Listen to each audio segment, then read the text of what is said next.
જામનગરમાં મનપાના પૂર્વ વિપક્ષી નેતાઓ અસલમ ખિલજી અને અલ્તાફ ખફીની લોહિયાળ અદાવત અને બંને પક્ષના સંખ્યાબંધ લોકો વિરુદ્ધ ગુજસીટોક અંતર્ગત કાર્યવાહી અને એ પછી બંને દ્વારા ચૂંટણીમાં ઝંપલાવાયા પછી ચૂંટણીને ગણતરીના દિવસો બાકી છે ત્યારે અલ્તાફ ખફી અને તેના સાગરીતો વિરુદ્ધ વધુ એક એક્શન લેવામાં આવ્યું છે.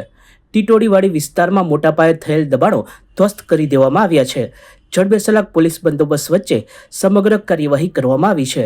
સિટી ડીવાયએસપી જયવીરસિંહ ઝાલાએ સમગ્ર કાર્યવાહી અંગે મીડિયાને માહિતી આપી હતી. આજરોજ જામનગર જે ડિવિઝન પોલીસ અભિયાનના ટીટોડીવાડી અને મંગલાવાડી વિસ્તારમાં આવે છે આશરે 12,000 સ્ક્વેર ફૂટ દબાણ તે દૂર કરવામાં આવે છે. તે સિટી ડિવિઝન પોલીસિંગ તકેદારી બંદોબસ્ત હાલ રાખવામાં આવેલ છે અને આગળની કાર્યવાહી ચાલુ છે. પ્રાપ્તિ વિશે માહિતી મુજબ અલ્તાફ ખફી અને તેમની સારી મુજબ આગળ કરવામાં આવે.